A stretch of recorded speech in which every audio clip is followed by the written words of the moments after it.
Tonight, people are gathering at Petco Park to pay their respects to Peter Seidler. Thank you for joining us. I'm Maya Trabulsi. The San Diego Padres owner, Peter Seidler, passed away earlier today. He was 63 years old. Seidler was a fan favorite and maintained he wanted to bring a championship to the city. He also was a large philanthropist. And KPBS reporter Matt Hoffman is live outside of Petco Park, where a memorial is set up. Matt. Yeah, Maya, pretty much all day since around midday, fans have been coming down to this spot at the ballpark to pay their respects to Peter Seidler. You can see over my shoulder right here, somewhat of a memorial has been set up where people are bringing cards and flowers, trying to remember him. You know, some people have been crying, remembering that all he did for the city and team. And a lot of the people we spoke to earlier say that he was the best owner in team history, not just for the on-the-field product, but how he invested in the community.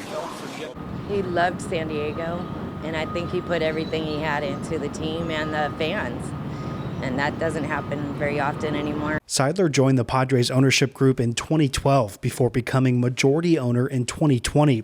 He was beloved by fans, investing hundreds of millions of dollars in star players to try and bring a championship to San Diego. So to see an owner that wanted to go all in, it was just something unfathomable, because that's nothing we've seen in years. So for Papa P to do something like this, even though maybe he knew he was on his way out, he wanted to give the city something to appreciate. You know, it's an honorable thing to do for sure, and we're always going to remember him as an owner, one of the best owners that we've had in years, because he was actually willing to spend the money for a team that could take him to the playoffs. Seidler was a two-time cancer survivor. He and his wife, Sheil, donated to numerous medical charities, including the American Cancer Society, the Mayo Clinic, and the Lucky Duck Foundation, which focuses on homelessness efforts in San Diego. Peter Seidler is obviously greatest owner in Padres history, in my opinion, and not just that, he was really a good person for the community.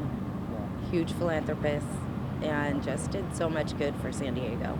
Creating a better future for the region's unsheltered population was something close to Seidler's heart. He spoke earlier this year with KPBS's Maya Trabulsi about how he wanted to use the Padres profile to create a bigger impact. The ballpark is a place for joy. You know, people come out here and they want to forget their worries. And for a long time I thought, you know, this is my personal endeavor. But I think now that the homeless population has grown and currently is growing with real visibility to bring it back on the decline, we've decided in here to put our foot to the accelerator on what the Padres can do to help. Under Seidler's ownership, the Padres were knocking on the door of a World Series in 2022. Fans say this next season should be about honoring his legacy. One thing I admire about Pete is he put his money where his mouth was. Like, he invested damn near $1 billion into the team, and because he really wanted to win, and I believe we owe it to him in 2024 to compete for Pete. And we do have a statement from Padres CEO Eric Rupner that came earlier today after Seidler's passing.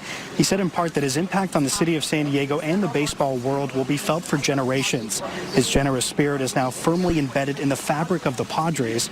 Although he was our chairman and owner, Peter was at core a Padres fan. He will be dearly missed. And as we come back out here live, we know that he is a larger-than-life figure for many Padre fans and other people in the community who will not soon be forgotten. And this spot where we're at right now, the home plate gate at Petco Park, it's going to be open through midnight tonight, and then it's going to be open again tomorrow from 6 a.m. to midnight if people want to come down and pay their respects. Live at Petco Park, Matt Hoffman, KPBS News.